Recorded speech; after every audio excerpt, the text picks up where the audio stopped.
And here we are. Welcome back to the Redshirt Sophomore. We never set out. We're your hosts, MD and CD today. Week 12 just happened, and we got to recap. We got to recap because guess what? There's some good teams. There were some ranked teams that lost, and some conference races that just got a little tighter. That just got a little bit tighter. So when I'm looking at this thing, I'm like, man, that Sun Belt is still wide open. That Big 12 still has some openings. Oh my goodness, is there a huge game out there in the Southwest this week in the Big 12? Yeah, that, I mean, undefeated BYU loses. Washington State loses to New Mexico.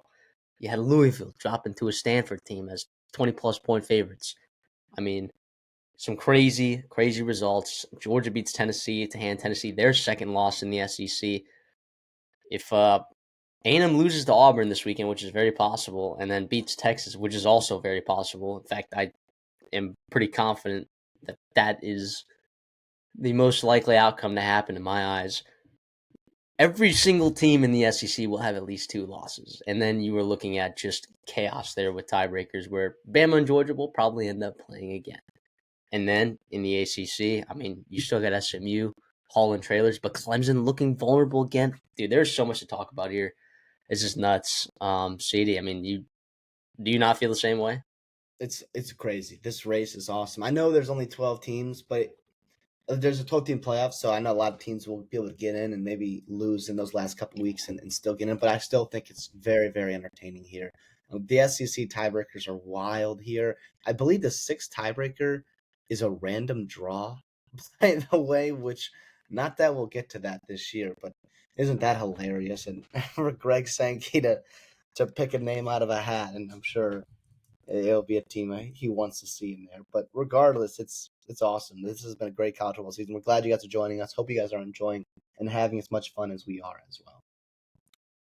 So if Auburn wins next week and then A&M beats Texas and then every other favorite wins, yeah, then Alabama and Georgia would make the SEC championship at 6-2 based on those tiebreakers. Isn't that unbelievable? Because the tiebreaker that it would go to is like the fourth or fifth tiebreaker where it's like based on conference opponent win percentage. And Alabama would have the highest conference opponent win percentage amongst all the other 6-2 teams, which would be Tennessee, Ole Miss, Texas, and Texas A&M, all left out on the other side of the SEC championship at 2 losses. Isn't that wild? What's teams like Vanderbilt winning more games than we thought? Yeah. It's probably that. What actually, it comes down to one game, actually. If you're looking between Georgia and Texas A&M, it comes down to one game. And the difference is the Georgia played Ole Miss, and Texas A&M did not. Played LSU. Yeah. Yeah.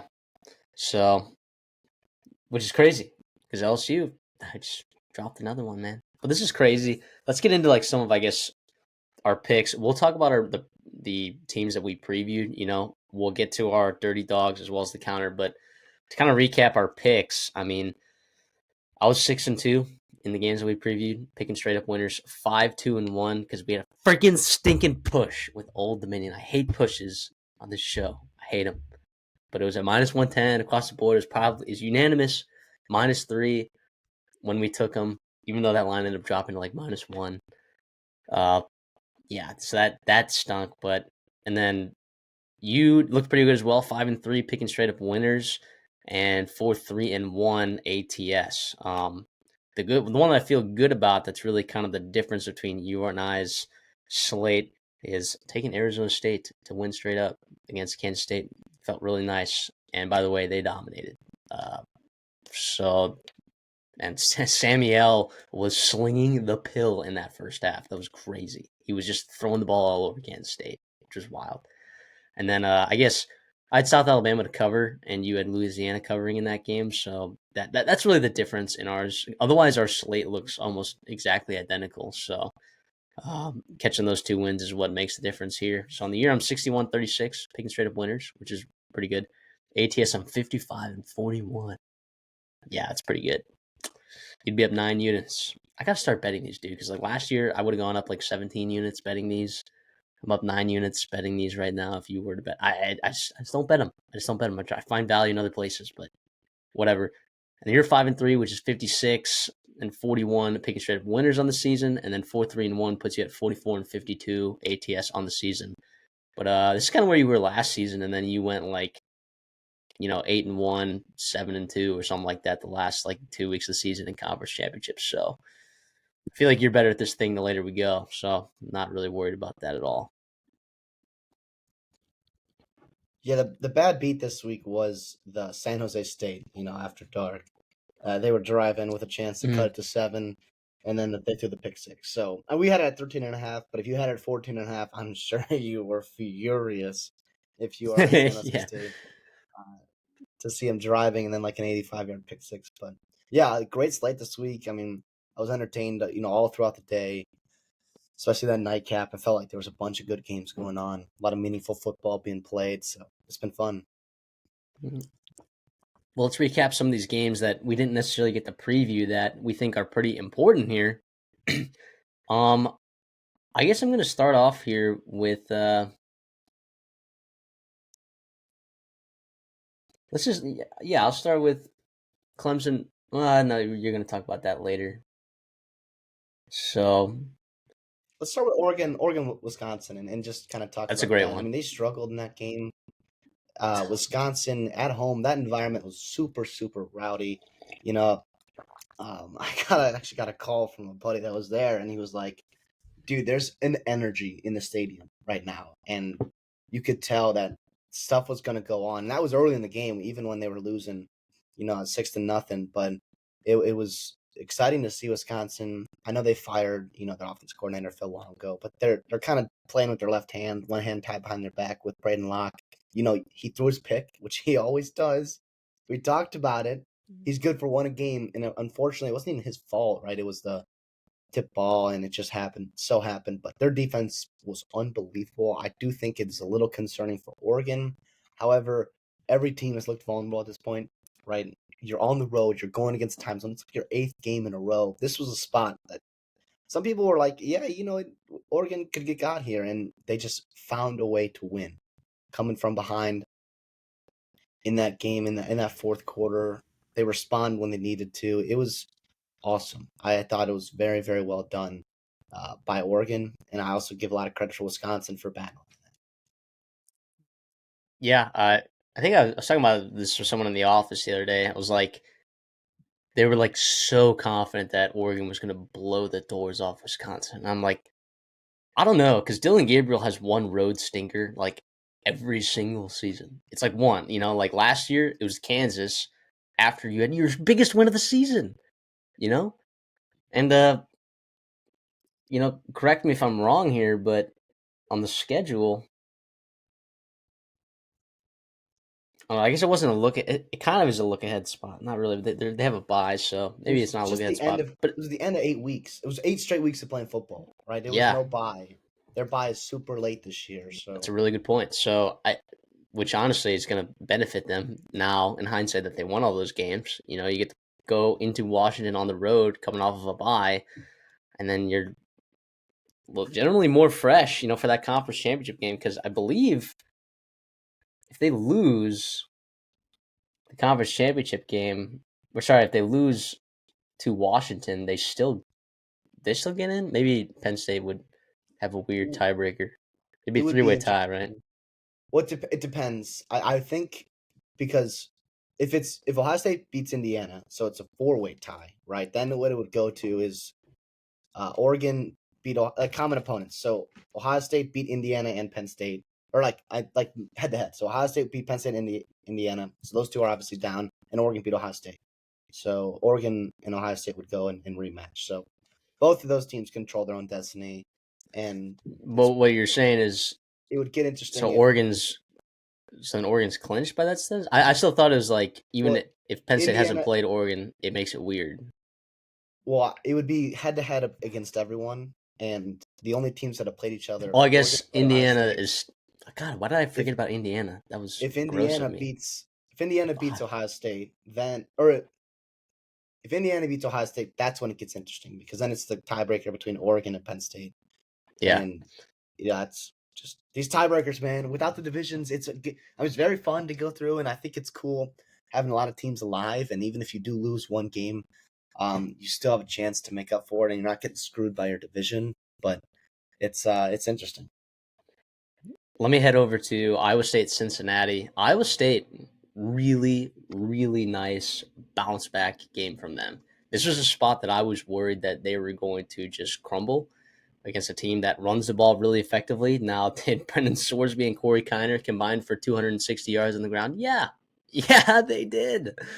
So Iowa State's run defense still is quite abysmal, but I'm looking at this though, and you had a situation where you went down early, and then but you find a way to tie it up at halftime, and then the second half you kind of pull away, and that's really good. That's really good. I thought Rocco Becht played a really nice football game there. I think the defense got stops in the second half when they needed to, which is really important, for how well Cincinnati was moving the football early in that game, man. And you also had the fumble, early in that third quarter that you were able to capitalize on pretty well. And just, I mean, especially because Cincinnati was driving, the chance to take the lead there. So defense came up big when it needed to. Still concerned about that run defense, moving forward. But the reality is, like, you're sitting at 8-2 for Iowa State, like, and you still have a lot of young talent on that team. You go into the offseason, first of all, you got a chance here to get to like 9 wins, which is incredible. 9-10 wins. Like that itself is awesome, right? I don't know that they'll get there, right? But even if they get the 9 wins, 8 wins, that's a good season in Iowa State, in Matt Campbell's Iowa State, and they still have so much young talent there. So like when you're looking at the offseason, yeah, they're gonna find ways. And I know Matt Campbell doesn't love using the portal, which is something that I've criticized him for a little bit, and I think it's a guy that maybe doesn't get criticized enough for it. You look at guys like Dabo, or Dave Aranda a couple of years ago. I think Matt Campbell can do a lot of stuff on the defensive side of the football to fix some of those holes. But I think overall, like, great season for Iowa State. I think kind of exceeded my expectations, you know, and have also overcame the struggles in that run defense and found ways offensively because Rocco Beck is just a gamer, dude. Yeah, absolutely. And also with that being said,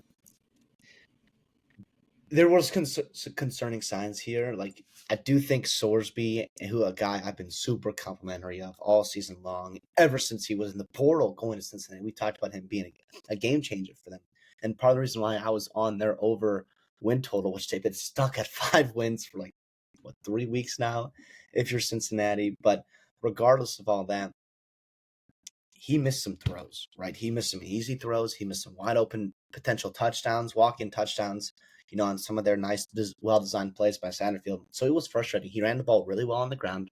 We talked about him and Kiner. Even Pryor had a touchdown as well.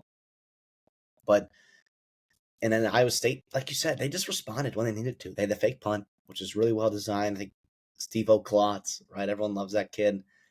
He had the big run, and then they just responded when they needed to. When Cincinnati cut it to a 3-point game, they just went right down the field and scored a touchdown. It was very, very impressive. And I'm like you said, 8 wins right now is unbelievable. I know you had a chance to, go to the playoffs and win the Big 12, and it stinks you lost to Kansas because especially since BYU just lost here, you still had a chance. But I don't know.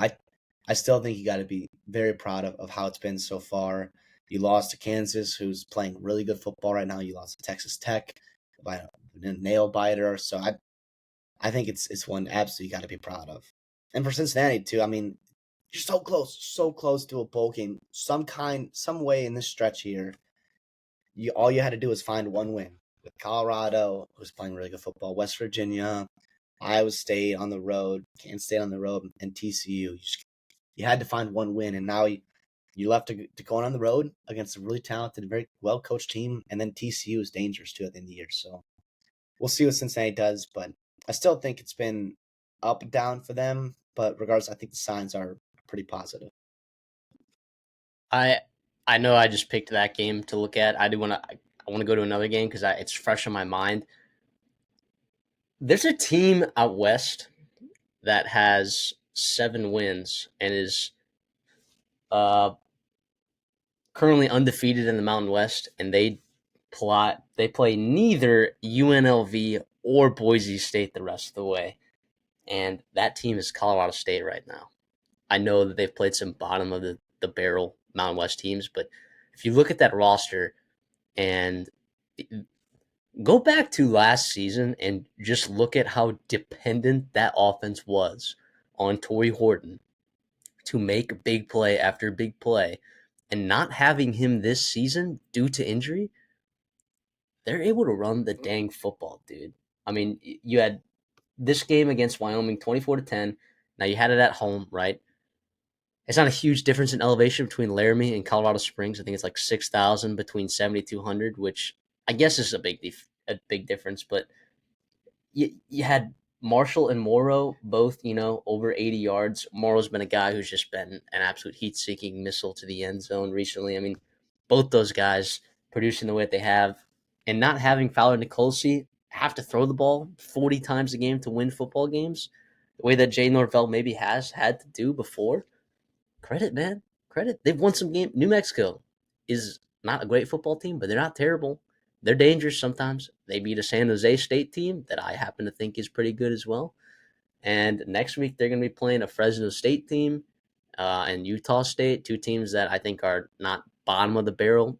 When it comes to the Mountain West, dangerous offensively. I mean, if Colorado State goes undefeated in the Mountain West, I think that they're significantly outmatched when it comes to talent wise to Boise State, or UNLV, and they've had to play neither of those teams. But it more so has an impact on Boise State because if Boise State doesn't have to play UNLV again, who gave them problems. Like this is people I think just assume it's going to be UNLV Boise State again, and I think people are forgetting that Colorado State right now is undefeated in the Mountain West, and all they have left right now is Fresno State, who's pretty On the okay road. on the road. Yeah, I think Fresno State's favored in that game by a short margin, and then Utah State. Like, guys, UNLV might not make the Mountain West championship because Colorado State is winning against some of these bottom of the barrel Mountain West teams. I've been impressed with their defense. I mean, you saw early in the season they struggled. We thought maybe they would give, some kind of maybe better output, maybe better effort or better product, closer competitive games against some of the Power Five teams that they play in Texas and Colorado, and I guess you throw Oregon State in there. But since getting the Mountain West, like you said, I know they played some pretty tough teams, but right, they gave up 6 points to New Mexico. Right, I know there's 4 turnovers. I get that.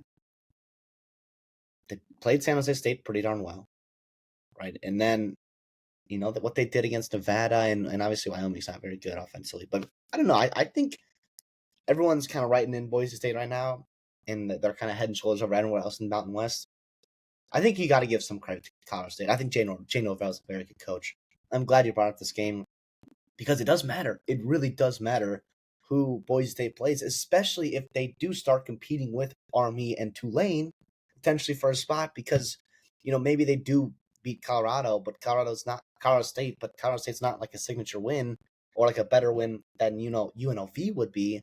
So it doesn't help their case as well. So it's really, really interesting. I know the G5 race right now is exciting and something that I think not many people are talking about, but we talk about that. We make a point to talk about that on our show because I think it does matter. Yeah, I guess if I can move on, I'll head over. I get back to the Big Ten here. USC has a new starting quarterback, and it's Jaden Maeva. And I saw that, and I had no idea what to expect. Obviously, we talked about him. We talked about him a ton at UNLV last year. He was a big get for them. We talked about that more so for the future, and disagree or agree with the benching of Miller Moss. I disagree with it, but regardless, they got to win. They ran the ball well. They committed to running the football. They didn't blow a lead. They actually scored and extended their lead in the fourth quarter, which was awesome. So it's definitely, progress in the right steps. The bye week did wonders for them. You have a struggling Nebraska team. You got to win. You could not lose that football game. You're still looking at a bowl game for USC. I know it's not the expectation that was coming to the season. But if you beat UCLA, and damn it, man, I think Notre Dame win there would salvage some of the season, I think, for sure, with wins over LSU and Notre Dame. But they're finding out how hard it is to win and to travel in the Big Ten. And I guess I got to credit Maeva, and he looked good. The old line looked much better against a pretty darn good front seven. So I guess I'm happy for the Trojans and Lincoln Riley there for the gamble of benching Miller Moss and putting in Maeva, and it worked out. Yeah, it'll be interesting to see as well because like Malva's got several years of eligibility, and from what I'm hearing, Husan Longstreet, the 5-star quarterback, previously committed to Texas A&M, switched over to USC because, and I think part of the reason, hearing from people is that it apparently there's a clearer path to playing time for Husan Longstreet, at USC than there is at Texas A&M, and I don't know that that's the case. If Jaden Mayava, they have the same amount of eligibility, Marcel Reed and Jaden Mayava. Well, Maeva's a sophomore, right? Redshirt sophomore. I thought Mayava was a redshirt freshman. No, he's a redshirt. He was a redshirt freshman last year at UNLV. He's a redshirt Okay. sophomore this year. So I guess, but it's only 1 year, and I guess he's also not as proven as Reed. Reed has done some big things in big time games, but I don't know. Mayava was pretty damn good at UNLV, man. So I don't know. absolutely. We'll see. But I think that quarterback situation in the future, I think, is pretty safe. Like if you go from Mayava to Longstreet, if we extrapolate the data that we've had from Mayava so far under Lincoln Riley, and which was kind of a mistake to do that with Miller Moss when we did. But if we should extrapolate the data that we have with Jade Mayava, you might have pretty solid couple years at quarterback. And I know people want to fire Lincoln Riley, which I don't necessarily agree with, but I think they're pretty set at quarterback. If anyone for USC was worried about that, so that was a good win. That was a very good win for them. Yeah, and the chain reaction of Julian Lewis. I know we don't talk a ton of recruiting on the show during the season. Obviously, it's very, very important. We recognize that, but we only have so much to talk about, so much time to talk about, and we want to give our flowers to as many teams as we can. But Indiana and Colorado playing great football right now, I think is super, super exciting to see them, battle it out for a pretty talented quarterback there. So I guess George is in there as well, but I don't know. I think it's fun. Glad you brought that point up with Houston Longstreet. Well, let's then talk about how about Baylor is bowl eligible and no one is talking about it. But Sawyer Robertson, the season that he is putting together right now with Baylor, and you were very high on Sawyer Robertson last season. Hey, never wrong, just early, right? You're never wrong, just early. Dude, he's playing well. Like, has Dave Aranda, like, they have 2 more games left in the season, and they're already 6-4 right now. Okay. The rest of their schedule includes Houston on the road and then Kansas at home. If you win one of those games and go 7-5, like as Dave, first of all, has Dave Aranda already, saved his job, right? And then second of all, like, if he hasn't, then how many wins of these 2 does he need to win to really keep his job here? I think he has. I think he's done Me too. enough recruiting. Like if Billy Napier's kept his job, I think Dave Ryan has too. And listen, I took the over. Credit to me for Baylor over 5.5. So glad to see that cashing out, and especially after the 4 sure wins. But here's the thing: look at their schedule. Right, their 4 losses are to the top 4 teams. I think, well, potentially to 4 of the top 5 teams in the Big 12, and that's a Utah with a healthy Cam Rising. Remember how good they looked back in September on the road there, and actually it kind of got closer. Although I know he got hurt in that game, but regardless, Colorado on the road, which by the way they should have won that game. Absolutely should have won that game. BYU in a close one. I know they got kind of throttled by Iowa State, but man, oh man, you got to be so impressed with them. No Daquan Finn. They switched to Sawyer Robertson, and he has been incredible. They're running the ball well. Their defense is, it is what it is, but they're doing enough right now, and very, very excited for the Bears there. They haven't been good in a couple years now, and it's excited to see them going back to a bowl game. Yeah, dude. As a program, they deserve it. And like you talked about, I mean, Dave Aranda's not recruiting terribly right now over there for Baylor. And not that it's a hard place to recruit at because you benefit a lot from geography, but you're also competing with. I mean, how many other schools? And now Houston, right? A place where you were able to pull a lot from in the past. They're all of a sudden, a Power Five team, and SMU all of a sudden is a Power Five team. Recruiting in Texas just got a lot more competitive. You don't want to fall behind the eight ball right here because Joey McGuire is doing a great job. Sonny Dykes is doing his thing at TCU. Willie Fritz is collecting some talent there at Houston, Texas A&M, Texas. I mean, there are what 6 or 7 Power Five teams in the state of Texas right now. So I think more than that. Let's. there's enough talent to go around, but because recruiting is also national with NIL, and I don't want to say Baylor's lacking in that department, but a little bit they are in the NIL department. But I'm just gonna say, I think Dave Aranda's a decent coach. I think Dave Aranda's a decent coach. I also think, do they their offensive coordinator was it Spavital?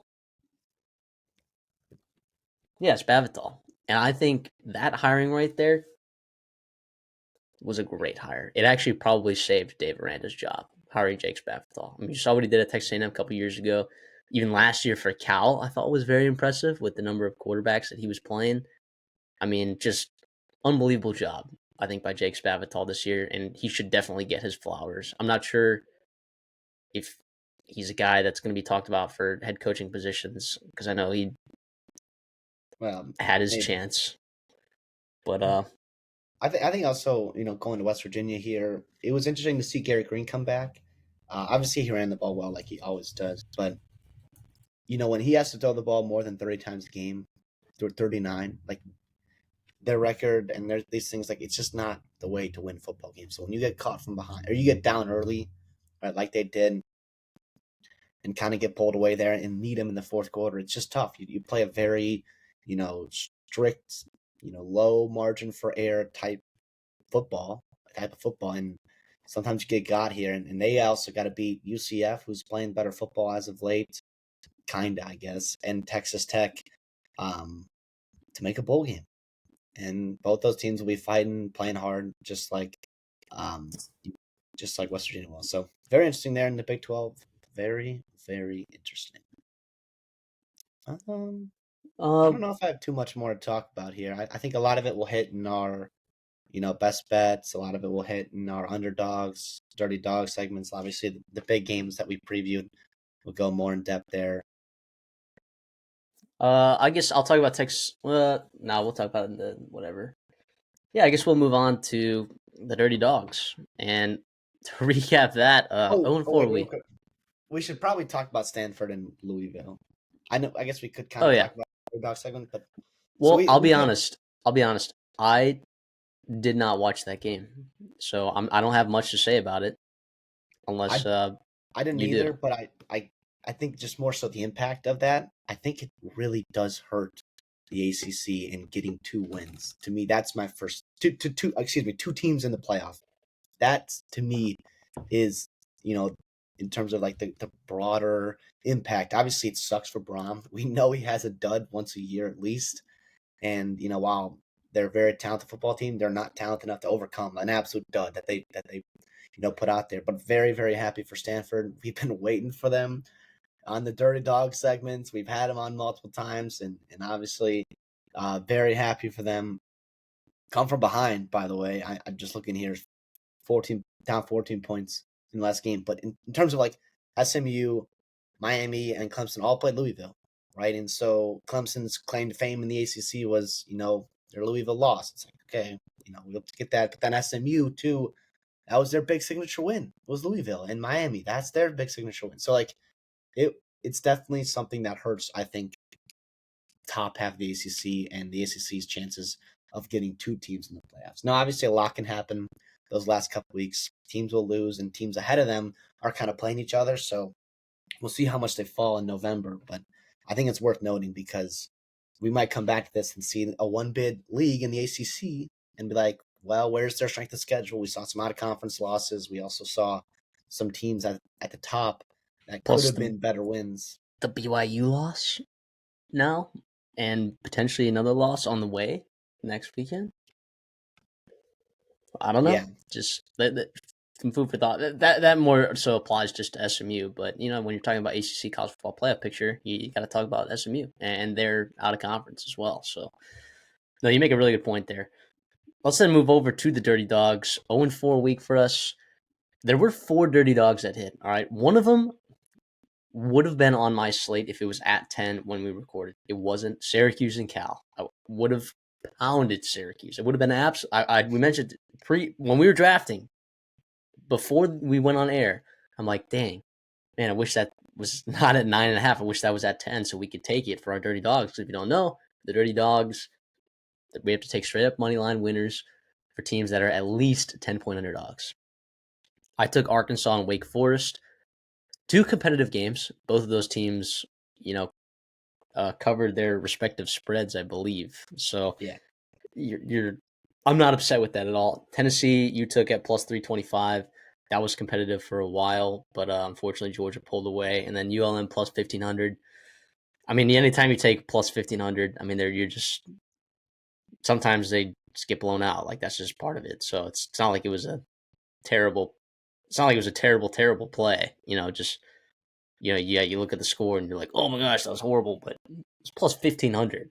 Like, The thought you was know, there. I mean, it was go big, go home. It was a lot. Obviously, a lot would have needed to happen for this to be a competitive football game, and it didn't. And it didn't happen early. And credit Auburn, they're still fighting to make a bowl game. Although they got 2 ranked teams on their schedule left, so we'll see. I know you feel pretty strongly about one of those games left, but regardless, yeah, disappointing week. We usually have at least one a week, and you've been very, very hot, especially like it's all season long. And but it was happy for those 10-point spreads. Those are very fun. They're hard to get to late in the season. The conference slate. I mean, the yeah. lines get tight.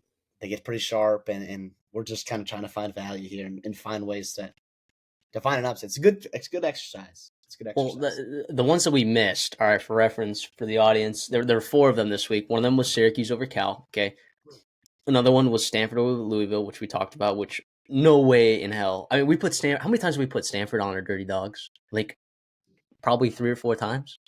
But of course, it was this week, when we hop off the train. One of the other ones was New Mexico over Washington State. I was a week early on the Washington State dud. I thought Utah State was going to do it last week, but it ended up being New Mexico State or New Mexico this week. And then the other one was honestly, besides from the Louisville Stanford one, the most surprising to me, Louisiana Tech over Western Kentucky. Western Kentucky team that I thought was in ascension mode a little bit, controlling their own destiny in the CUSA, but now, I mean, it looks a little bit awkward for them. They should still, as long as they keep winning games, they got a chance to make the CUSA championship. But that was surprising because I think Louisiana Tech is terrible. Sorry, Louisiana State is also not playing well, but Louisiana Tech is very, very, very bad, very bad. Yeah, you hit So it all.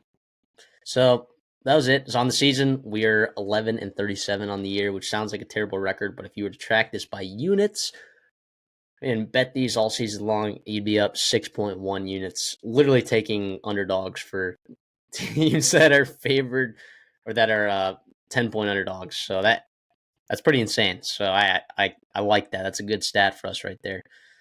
Going over to the counter, as a group, we had a winning week.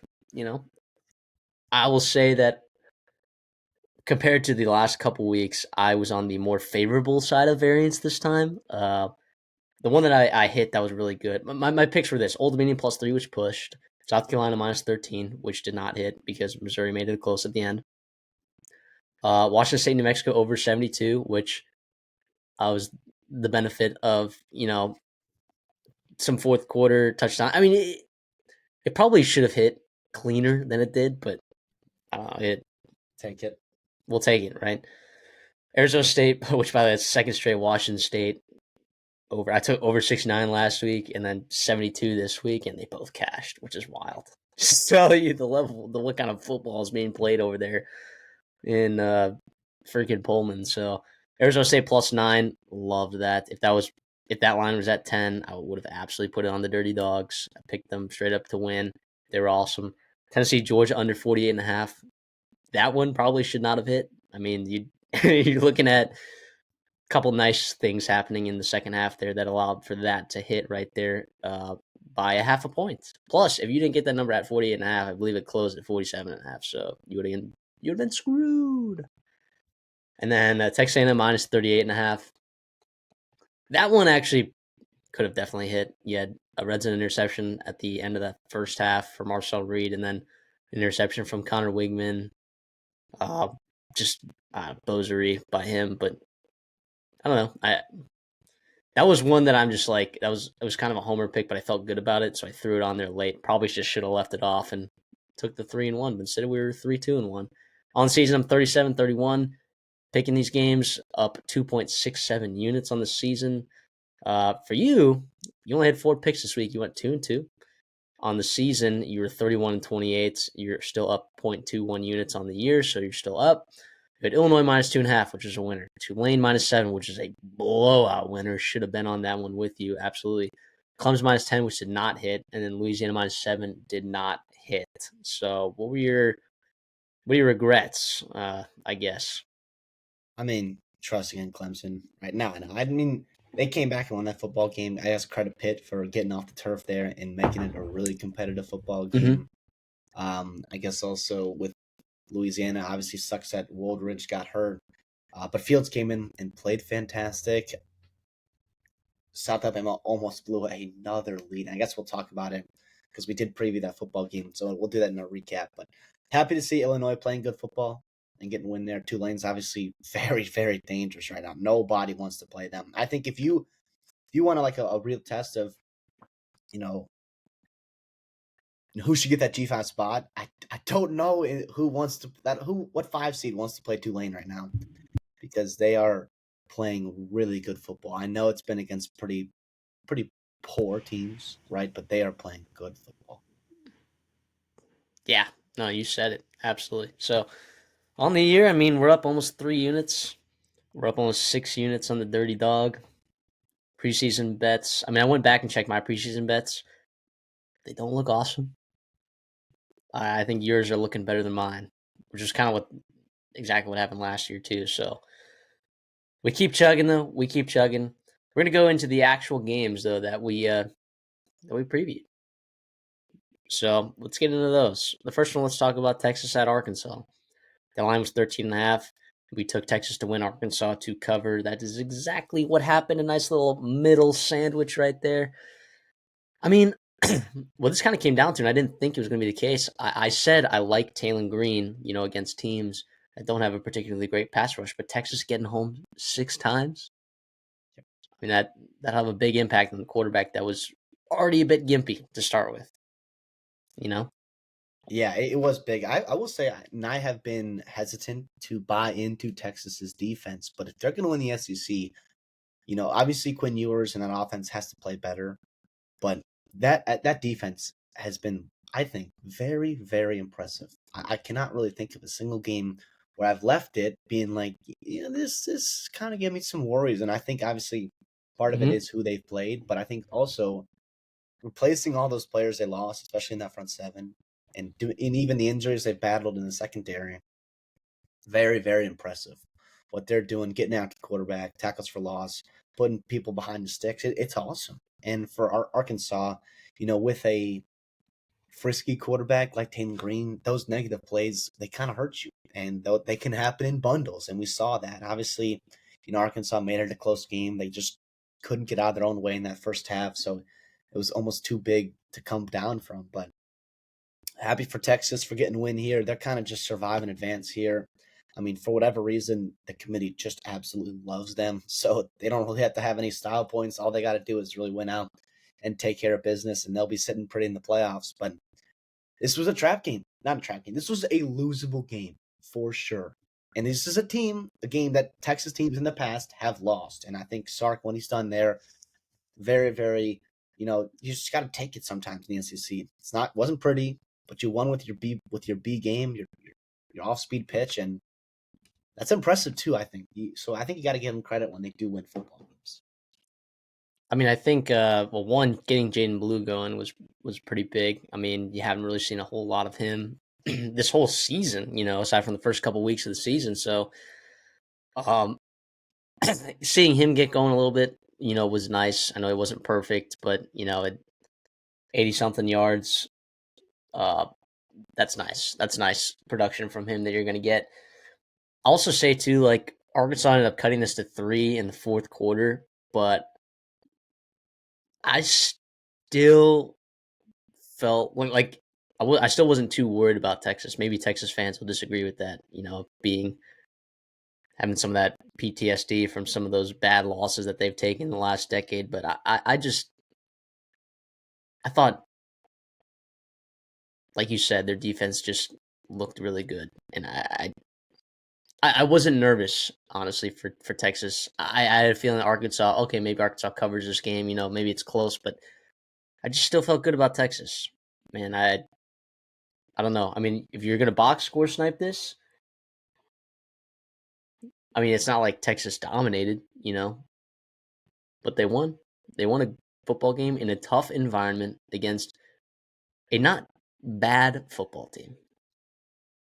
Yeah. Can I ask you this? Do you think this Texas team is better than last year's? No.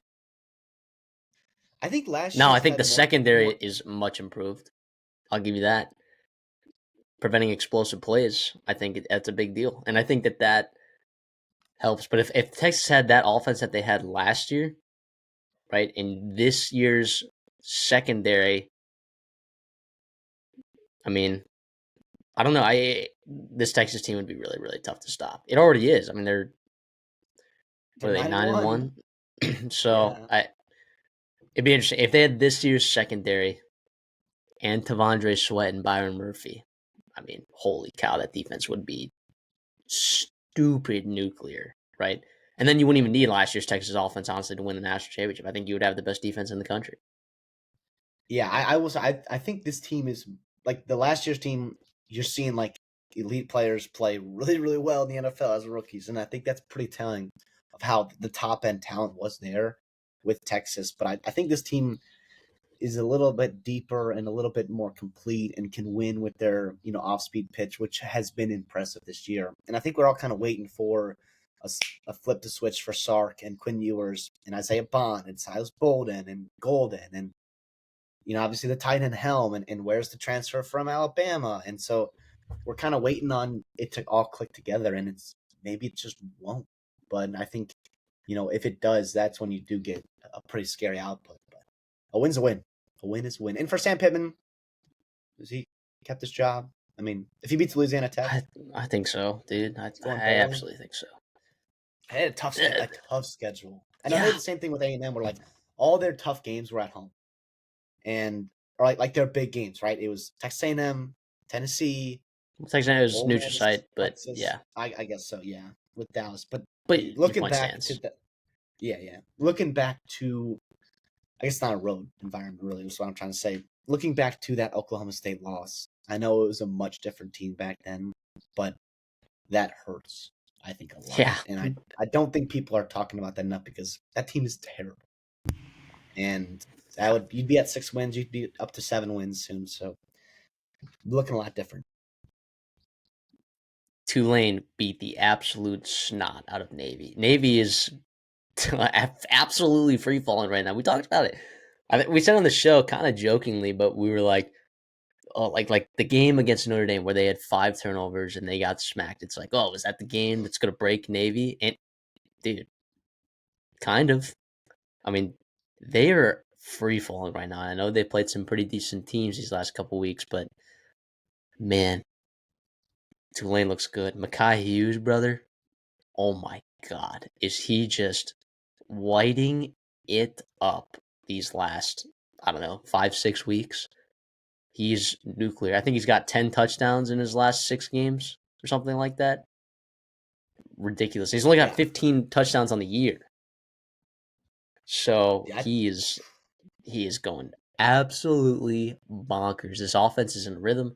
I know, like you said earlier before, like, are they playing amazing teams? Maybe not. But when you're looking at the college football playoff picture, if Boise State, for some reason, finds a loss somewhere, okay? If and Tulane wins out and they beat Army. Like, it's hard to not put Tulane in there. Yeah, absolutely. I took Makai Hughes with our last pick in our redshirt sophomore draft and our fantasy draft in our offseason. So I've been happy about that. But yeah, I mean, Tulane's a good football team. I put him on our best bets. I took him to win and cover, obviously, in this game. And so I'm not going to take too much away from this, and other than the fact that Tulane is playing really good football. And very happy for John Summerall. I'm not surprised at all. I think they're interesting because Makai Hughes gets a lot of hype, but Mensah has been playing a solid football, and there's talent at that wide receiver position. Shaz Preston, former Alabama commit or transfer, obviously Mario Williams has been very highly recruited and regarded. So it's an interesting roster there offensively, and their defense obviously pitched a shutout against an offense that can be tricky, and give them credit for that on the road as well. Yeah, that was a good pick by you with the Makai Hughes. And the thing is like you were so pissed because I took Javon Jackson with the pick before, and you were like, "Dang it, you friggin'!" And then like, I guess I'll pick Makai Hughes. Yeah, kind of worked out there. Makai Hughes is an absolute dog, dude. He's an absolute dog. And I mean, it's a good team. 113 yards, total yards for Navy, 8 first downs. And Tulane did what Navy wants to do, and they controlled time of possession. I mean, 35 minutes. I know, like we said, yeah, against Navy is super impressive. I know, like we said, Navy is in free fall, and they're not a top 25 team like they were ranked at one point. So this win isn't going to look as impressive as maybe we once thought it would. But man, oh man, you just got to keep getting credit to Tulane. Like I said earlier, nobody wants to play them, and they're going to have chances down the stretch. They're going to have chances down the stretch to bolster their quote unquote resume. I mean, I think people still respect Memphis, right? It's a team that's 9-2, by the way. Memphis is 9-2, so they're on bye, and so is Tulane this week before they'll meet. Those two teams have clinched the American Championship, so we do know who's going to be playing each other. It is Army and it is Tulane. Obviously, with a potential playoff spot on the line, but especially what happens here this week with Army and Notre Dame. I'll tell you this. I really like Tulane in that spot. I think you're going to see some holes on that Army team kind of exposed. Because here's Army's schedule, by the way. Lehigh, FAU, Rice, Temple, Tulsa, UAB, East Carolina, Air Force, and North Texas so far. I know that some of those games they dominated in, but I think that Notre Dame game is going to be kind of a brutal wake-up call, and I will probably be betting on Notre Dame in that game. The difference, though, is the defense and Army plays, versus Navy, where that defense can give people problems legitimately. But East Carolina put up some points. So who knows? Old Dominion, we were both on them against James Madison. I guess I don't know. I don't know which one I want. I mean, I ended up pushing at the counter when I took Old Dominion +3. Right, we both took Old Dominion +3, but we took them to win straight up against James Madison at home there. I don't know how Old Dominion. I mean, you score a touchdown late in the game. James Madison kind of was in control of this football game. Like it never really. Maybe early on, you're thinking like, oh, Old Dominion's got a chance here, at home, and this crowd gets into it a little bit. But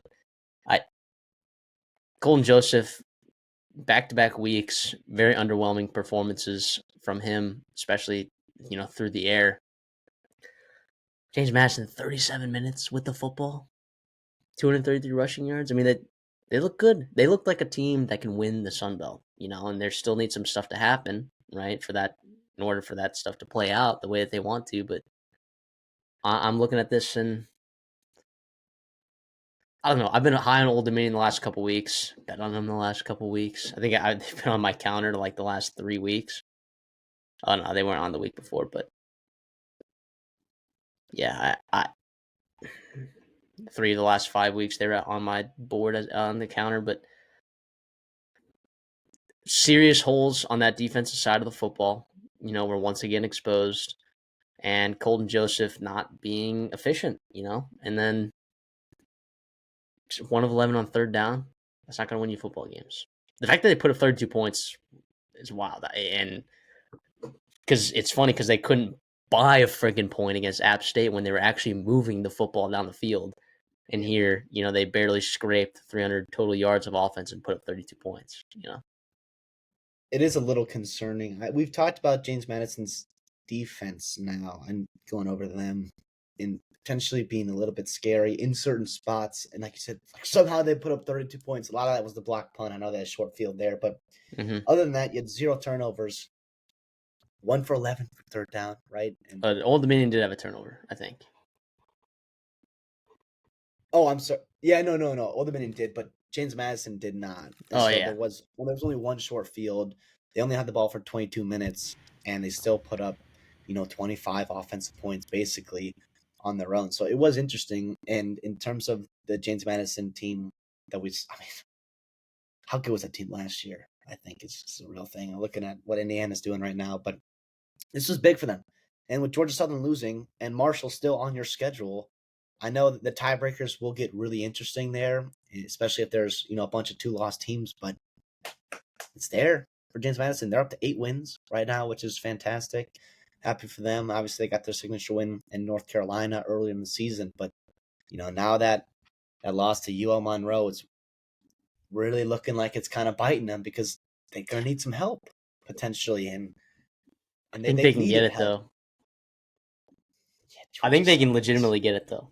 I mean, if you're looking at the Sun Belt standings, as I'm pulling it up right here, they still get a chance to play Marshall, right? So if they win that game, they have that tiebreaker over Marshall, right? And they'd be 4-2, but also the other tough loss was James Madison losing to Georgia Southern, so you'd have a 3-way tie, and I'm not sure what the Georgia Southern beat both Marshall and James Madison, so they would. So they would have a tiebreaker. Like I said, they're going to need some help. Georgia Southern though. Still plays at Coastal, and which, App by the way, State. Coastal's favored in that game, and then App State. And Georgia Southern. The highs and lows of Georgia Southern are remarkable this season. You saw the highs against team like James Madison, right, and Marshall earlier in the season. Georgia State. Even if you look at that Boise State game, like they looked really good offensively, and then you see the game they played against Troy last week, and you're like, what the actual heck just happened in that game? Where JC French twice now. I mean, if you're James Madison and you were watching that South Alabama game a couple weeks ago, I mean, you got to be just so bad because 20 points. They gave 20 points in the fourth quarter, and so obviously it's been a fun Sun Belt. Obviously, last year we talked about it a ton because it was a really competitive, I think, very good conference. We thought it was the best G5 conference out there, and this year it's not as elite, especially with Louisiana going down, and losing their quarterback, but it's been really entertaining. And all of a sudden now the West Division gets super, super interesting if Louisiana were to drop another one, because there's a bunch of 2-loss teams there too. So it's been an exciting Sun Belt. We hope our Sun Belt fans have been happy of us previewing them and hopefully giving them good content.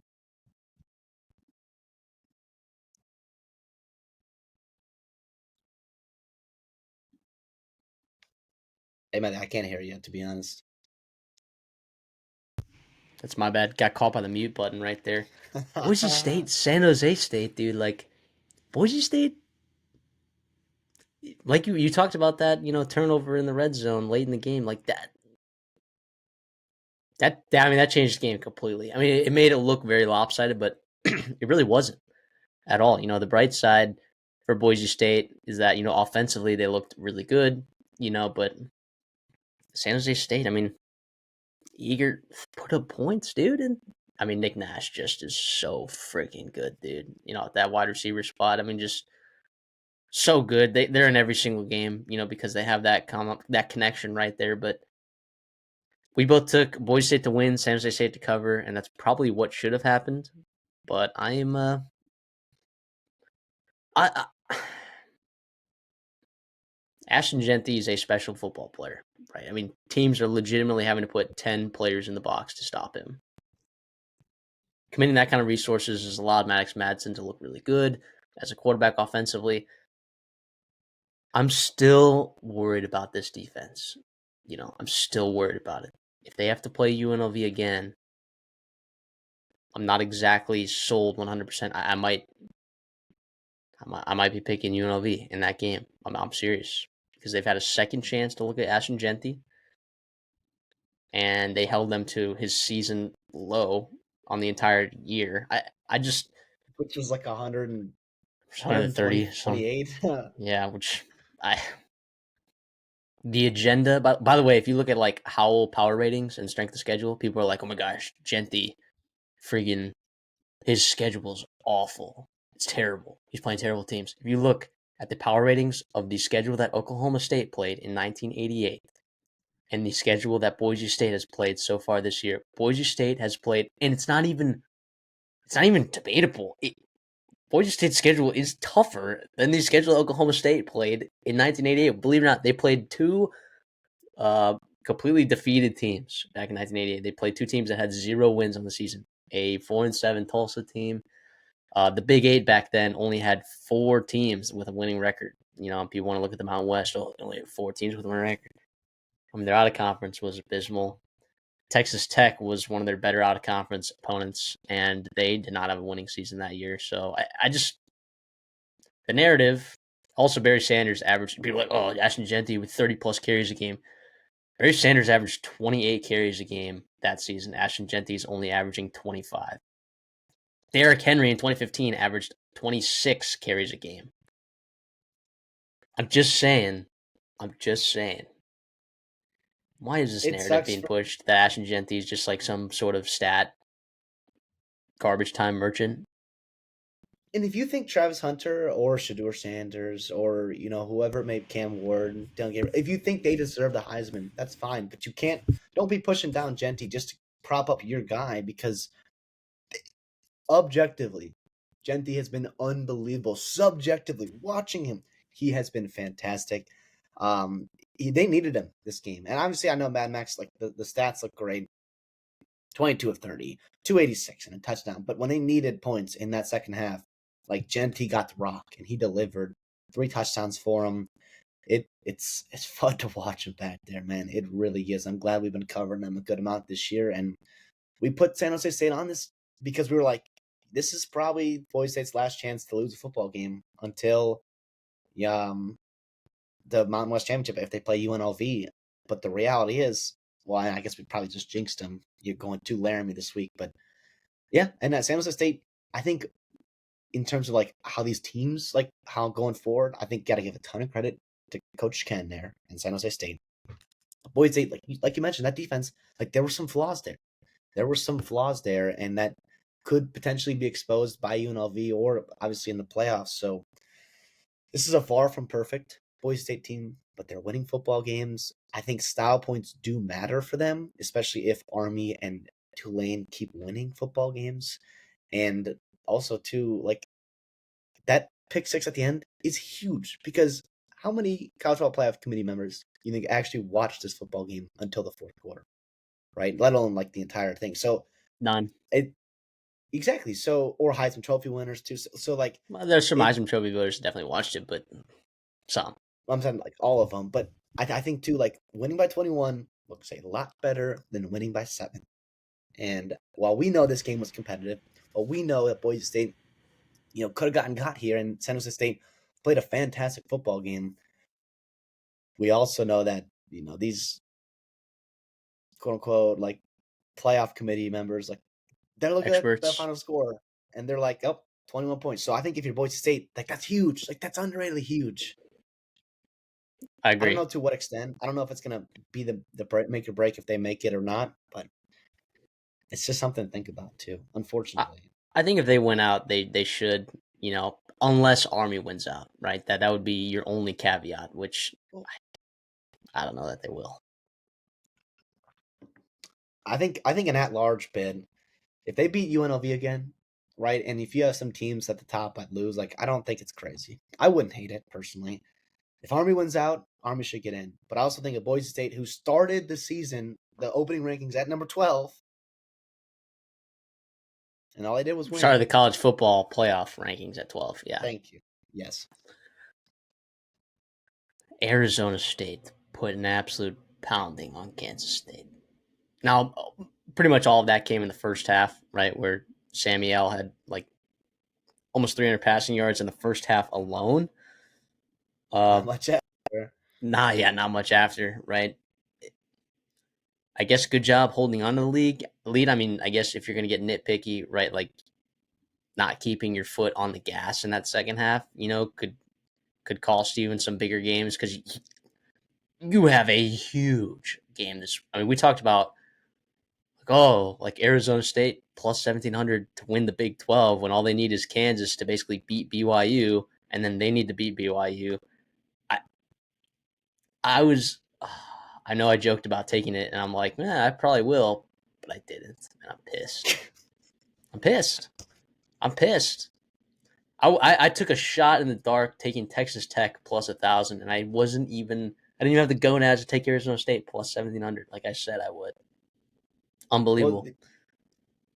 the frustrating thing too is like going back to that Cincinnati game. Like you had our guy Jeff Sims playing in that football game. His And it team was could be still, 8-1. yeah, yeah, His team could. legitimately. I fully believe a healthy Sam Leavitt, who's been playing good football, very good football. I remember when he won. The reports are out of Arizona State, out of Tempe, where Jaden Rashada, he's losing the job or he's going to transfer. Like it was like, whoa, who is this Levitt guy? We know him from Michigan State. He did some okay things there as a freshman, but he has really turned a corner. I think the second half of the season, I think him and Scadaboo has been just awesome dynamically. Jordan Tyson, good to see him coming on and emerge as an alpha in that room. But I think you did what you needed to do. And against a team like Kansas State, that is going up early because Avery Johnson throwing the ball 40 times, DJ Giddens only having 14 carries is not the kind of outcome and the kind of plan that Kansas State wants to have. They want to be able to control clock, run the football, keep their entire offense, available to them, and they couldn't do that in the second half. And you saw the interceptions. Like Kansas State had a chance to kind of come back in the game. They missed a field goal, and then obviously the interception there at the end. But I don't know. I'm happy for Arizona State. I think this is really, really interesting, and the Big 12, to the surprise of nobody, it should be. At least if you're watching the show, has been super entertaining, and it's going to be super entertaining down the stretch. So the I mean, Sun Devils, man, Coach of the Year. Dion will probably get it, but I think I, to I me this is they're plus maybe more 350 fun. now to win the Big 12. By the way, plus 350. Last week they were plus 1,700.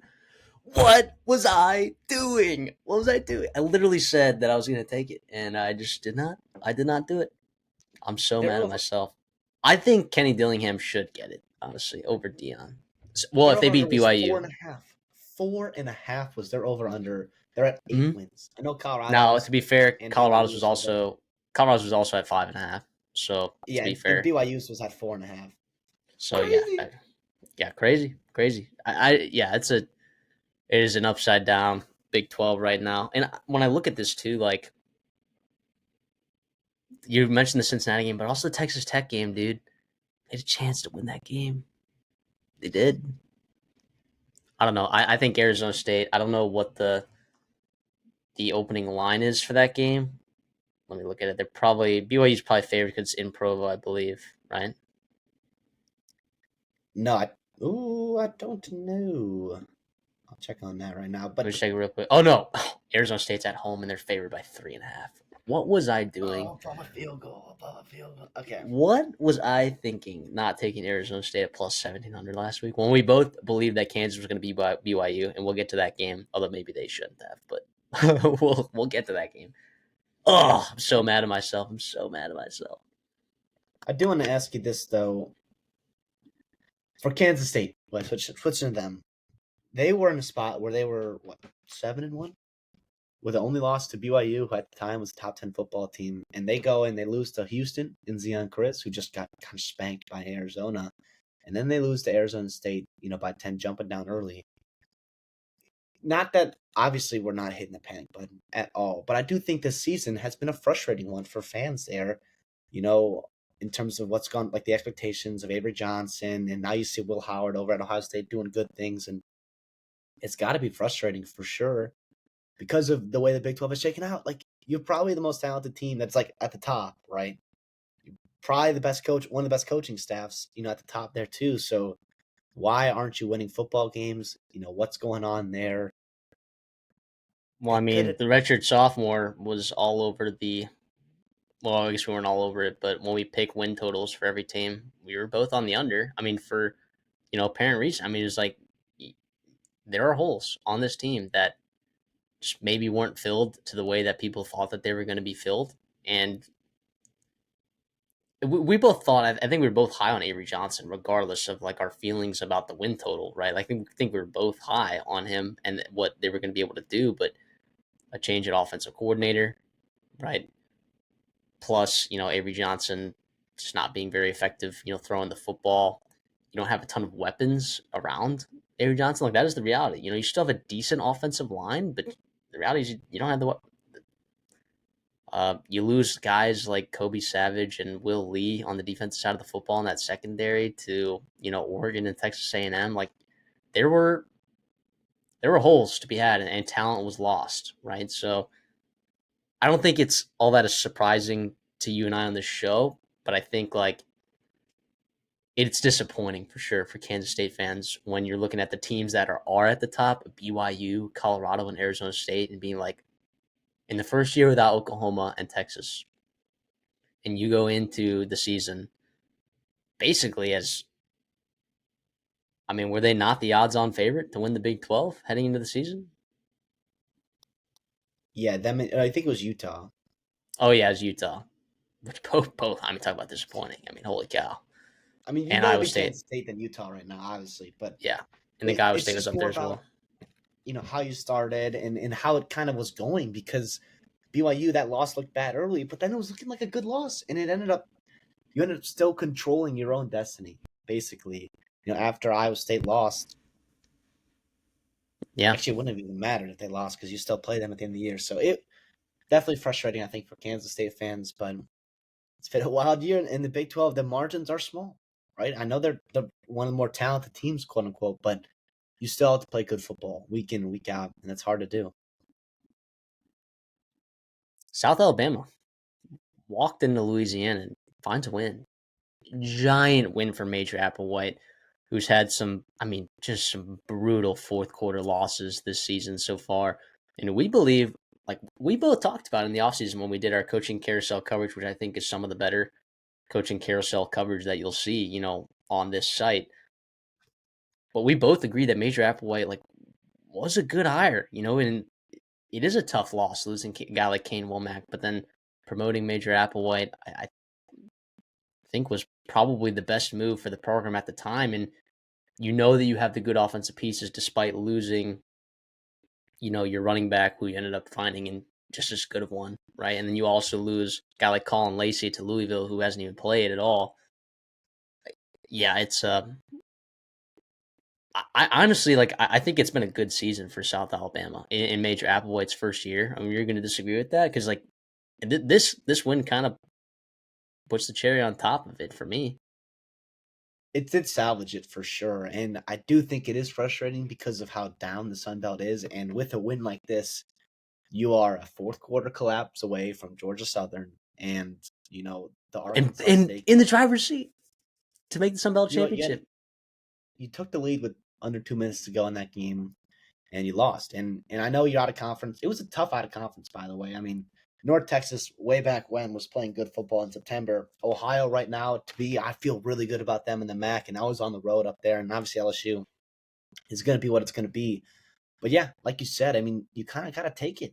If you go into a bowl game this year, which I mean, your big favorites against Southern Miss right now, that's kind of all you can ask for on your quote unquote down years. A lot of change happened. You lose some guys in the port, lost some guys in the portal. Obviously, coaching changed late in the cycle was interesting, but yeah, credit for finding a win. And the defense came up big at the very, very end because they did not play well in the fourth quarter at all. Although they didn't, I will say this: they got big stops in the red zone, right? So Louisiana came out of halftime and they had a nice drive and they got stopped right on fourth and goal, and then the next drive after South Alabama turned the ball over on downs, which was just wild. Or what, it was a fumble or something. It was a wild play.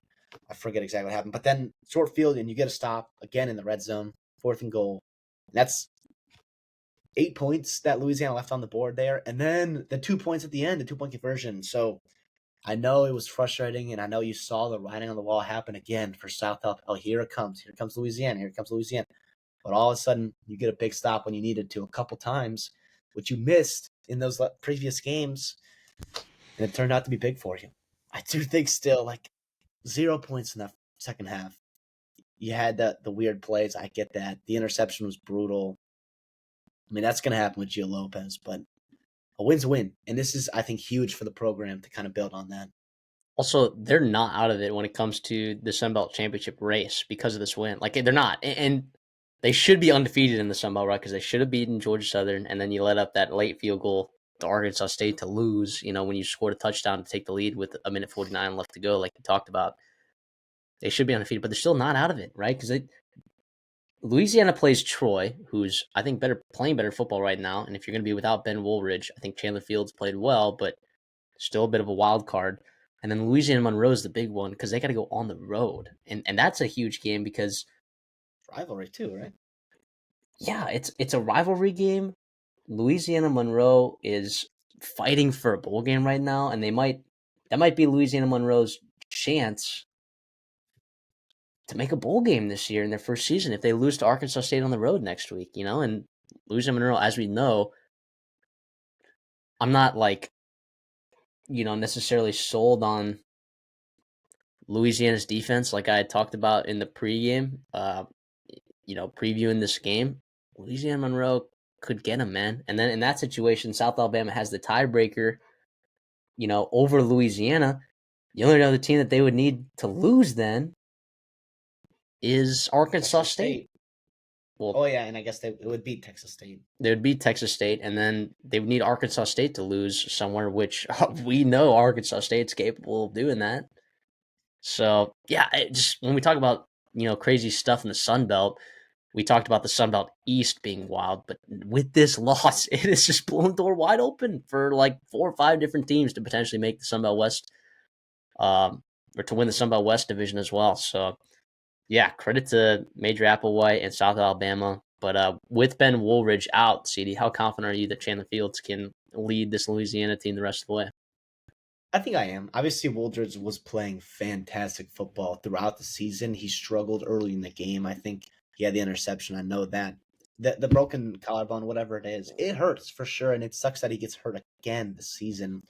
But if we know anything about Louisiana backup quarterbacks, and what Zion Chris did last year, Chandler Fields has played a lot of football there. I think you have to feel pretty good for a G5 football team, right? To have depth at the quarterback position, experienced depth, is something you cannot take for granted. It is something you cannot take for granted. And I think, they're in a spot where obviously, yes, they do look vulnerable, and they got some games on the schedule, like we talked about, with Troy playing much better football and UL Monroe. If they can establish that run game, could be concerning, but hope is not all lost, I think. And you could still accomplish all of your goals. You can still win the Sun Belt West. You can still win the Sun Belt title. I think it does get a little bit harder without, Woldridge, and you also got to clean some things up defensively, which I don't know if is doable at this stage in the season, but if you can get quality play like you did with Chandler Fields in that second half, you got to feel pretty good about yourself. The problem too is the margins at quarterback position, especially in the red zone. I talked about that earlier. Like I would hate to say, like, what if Woldridge was playing and maybe you do get one of those touchdowns, or maybe you do complete a 2-point conversion, but also gets a full week of practice to get ready. He's a senior, he's an experienced guy. So I'm still confident in Louisiana, right? I still think that they're going to be favored in both those games left over, and they should be, obviously. But I think it hurts them less than it would other Sun Belt teams, if that makes sense. Even though Woldridge is playing fantastic. Except maybe Arkansas State. Yeah, we love Timmy McClain. We love Timmy McClain. Or actually, for that matter, South Alabama, Bishop Davenport. Yeah. Sneakily, the Sun Belt has some quarterbacks. But let's move over. The other quarterbacks, it's probably just super replaceable too. So that's the other thing too, where it's like, yeah, it doesn't really matter. Yeah. Well, let's look at the SEC, Georgia, Tennessee. I mean, Carson Beck. Holy moly. I mean, he was unbelievable this game. But you know what I think the difference was in this game? One, you had Trevor Etienne out, and you had Branson Robinson out as well. And you still stuck throwing the football with Nate Frazier. That's his name, right? Nate Frazier? Nate Frazier. It wasn't super efficient. No, No, it 3.6 yards wasn't. per carry, But they but it stuck was with it. enough. It was enough. And then on the other And side of that Beck is, gave you some too on the ground. Sorry, I yeah, think he about did, that. he did. But I mean, you can't count on that, right? In the future. But the what I liked though, the wide receivers have been inconsistent. Some of them made big plays. What I like here, we previewed in the season that Georgia has the best tight end room in the country, and it's not even close, right? They have three guys that are unbelievable. But where's Benjamin Urasek been all year? Well, I'll tell you where he is now. I mean, he's here to play. Oscar Delp, Benjamin Urasek, and Lucky combined for 10 receptions, 123 yards, and 2 touchdowns. If you're getting that kind of, production and you're using your mismatches that you have at the tight end position, because it is a surplus, I'll tell you that, it is going to open up things so much more for you. And Carson Beck can throw the ball in the middle of the field. He does a good job doing that. He's a very tall quarterback. He can get the ball in the middle of the field and take advantage of some of those mismatches that you have. And, right now, Georgia still, I don't know that they control their own destiny when it comes to the SEC. I'd have to look at all that stuff. I do know that like some things can happen where they can easily get in, if they win out, right? Actually, I think their conference schedule is done for the year, so it is what it is for them. I think they're just going to be at 6-2, so they don't have to worry about losing another game. They just kind of got to sit back and watch what other teams do to finish the year. And yeah, credit to Georgia, dude. Credit to Carson Beck getting his head on right against a very good defense. I don't think they let up a single sack, so credit that offensive line for getting their heads together. No turnovers, and over 450 total yards of offense. Yeah, I think a lot was made too. I think last week of explosive pass plays for Georgia, and this week you saw a ton of different players getting involved. You saw a ton of different schemes. I thought quick passing. I mean, the OC who's blanking me right now deserves a ton of credit for Georgia, and Mike Bobo. I know he got a lot of hate early in the season, but this one was huge, and it was good to see Carson Beck. Like, no, it wasn't perfect, right? You still didn't run the ball super efficiently, which is I think concerning, obviously. But if you're going to get this kind of production and this kind of not turnovers and explosive plays and shot plays or different complementary football that they finally played in this game, first game all season, to be honest, that you've seen complementary football with Georgia. That's big. That is big. This is a Georgia team that can win the college football playoffs. Now, do I trust them to continue that? Are they going to continue that? I think against better football teams. I think Tennessee was, you know, one of the more overrated football teams in college football. Nico was not perfect. Dylan Sampson's a really good football player. It stinks that they have not been able to find it, consistently, through the air and kind of complement that running game. But yeah, like you said with Georgia, we know that defense is good. 5 sacks. They got after Nico. They really did. And it's impressive because he's a good athlete. But like you said, on the other side, the offensive line for Georgia, no sacks. It was huge. It was huge. And Carson Beck, we've seen when he gets in trouble too, pressure up the middle, pressure off the edge, and he puts balls in bad spots because he feel like he's rushing to it or it gets tipped or the throw's affected. It's not enough velocity on it. But it was a clean pocket for a lot of the football game. And then when it wasn't, he also ran and extended plays. And he's a good athlete, and he can do that. So for Georgia, this is a big win at home. I know Tennessee fans would love to get that. We'll see how far they drop in the playoff, rankings.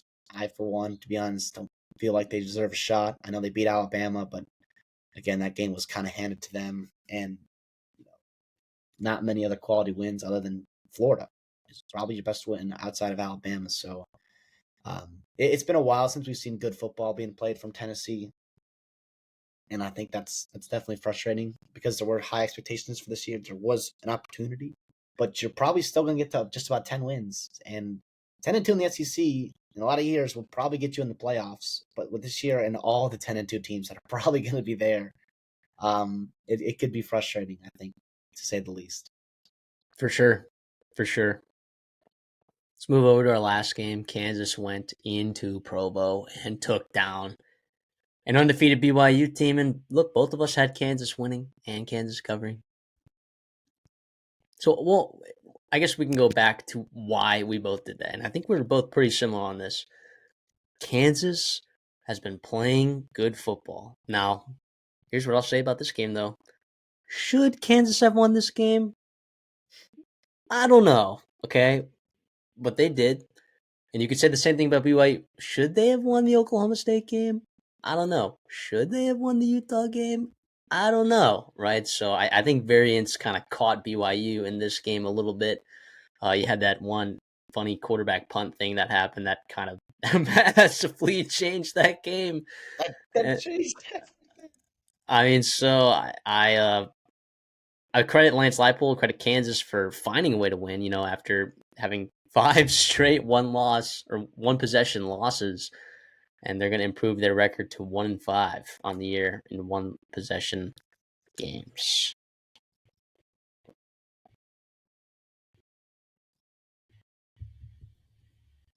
Yeah, I mean, I think Daniels played well and well enough to win, obviously. And this is the Kansas team that I thought we would get. I mean, obviously they didn't do it offensively, but No, defensively, you got after Retzlaff a lot. Obviously LJ Martin got his on the ground, but you kind of played complimentary football. And credit Lance Leipold, surprise, surprise, he's a very good coach. And they're 4-6. They can still make a bowl game. They got Colorado and Baylor on their schedule, but two teams we talked about earlier in this episode that are playing good football right now. But so is Kansas, and they're very, very dangerous. And BYU learned that, State learned that, and maybe Colorado will too. But man, oh man, that's a good point you brought up there with the variance because, yeah, I mean the margins are so tight. The margins are so tight, and that's why you're not going to see many undefeated teams in the Big 12, especially if everyone keeps recruiting at somewhat of a similar level. And yeah, it sucks for BYU. They had a chance to go and win that football game. You had a chance, on your own 40-yard line after the interception, that Jalen Daniels threw, which was a bad pick. And you kind of go 3-and-out, right? Or just about 3-and-out, 4-and-out, whatever it was after, first time you get into Kansas territory. So it sucks. It absolutely does. There was no late game heroics like you've seen before. Now I think everyone's kind of written them off, and you can, and I'm not going to say this that they're going to, but they can still make the college football playoffs. All they got to do is go on the road and beat Arizona State, who's your underdog as a dog. again. And then Houston, you just got to win out. You still control your own destiny. You still can have a lot of things fall into your way. The problem is your margins, I think, get a lot smaller because if you do lose to Arizona State, the tiebreakers and the scenarios there, you're not going to be, in a good spot to make to the Big 12 championship. But also, too, if you were to be undefeated and to lose a close one to Colorado, potentially in the Big 12 championship, it would be surprising to see how far they would fall, if any, in the playoff committee's eyes. So this one hurts, but it's still a super, super successful season. I'm happy for Kansas and Lance Leipold getting a win here. They did it, maybe unconventionally is the right term. Luke Grimm is fantastic. I've been disappointed with Lawrence Arnold, and not with him, but in terms of I thought he'd have huge production this year. But Luke Grimm has been really, really good, and you saw him do that again today, which was exciting for Kansas. So Colorado plays Kansas next week. What are the chances that some messiness happens there? I mean, the coaching matchup, there's a severe coaching advantage for Kansas in that game. And it's At the not head coaching level, a home game at the head coaching position, right? What? Colorado's support staff, and I think It's they've done pretty a good. very good job as well. And Kansas lost, obviously, their OC to Penn State. But all I'm saying is, if It's a Kansas, 3-point spread, by the way. It's a 3-point spread. Open at 2.5. yeah, if Iowa State still plays Kansas City, right? So if Iowa State loses to Kansas State and Colorado loses to Kansas, BYU can actually afford a loss to Arizona State and they'd rematch Arizona State actually in the Big 12 championship because I just did the calculations right here. Because then Arizona State, BYU, and Colorado would all be 7-2, but Colorado's record versus common opponents, BYU and Beat Arizona Kansas State, both win Yeah. over them. Arizona State would be 6-0 versus common opponents with Colorado. Colorado would only be 4-2, and then BYU would be 6-1 against common opponents with Colorado, and Colorado would only be 5-2 against those opponents. So, look, it wouldn't be the end of the world either if they lost to Arizona State, because I think reasonable things can happen where Kansas State beats Colorado, and I think it's so possible. And then also, I think Kansas State will probably be favored against Iowa State because I believe it's in Manhattan. Oh no, it's in Ames. But I still think they'll probably be favored though. yeah, but the reality is, dude, I mean, Kansas is only 2.5-point dogs against Colorado. It's doable. So I think there's still a lot to look forward to for BYU. In the Kansas perspective, Kansas can definitely make a bowl game. Like definitely can still make a bowl game after starting 3-6. And then also, by the way, if they do, Oh, they were 2-6, I think. 2-6, you better believe I am betting a mortgage on Kansas in that bowl game if they do make it there. I will be betting a mortgage because none of those boys are opting out. None of them are. None. So can't wait for that. That's going to do it for our Week 12 recap. Thank you guys so much for tuning in. If you like the content, like the video, it's a simple rule that we have here. Simple rule. And look, if you want to stick with us for the rest of the season, as well as bowl season and coaching carousel and transfer portal in the offseason, I think we do a good job over here. So we hope that you can stick around. You can do that by just hitting that little subscribe button right there. And thank you so much again. CD, anything for us on the way out? No, echo everything you said. Hope you guys had fun. We're having a blast this season, and we thank you guys for following along with us. We'll see y'all in the next one.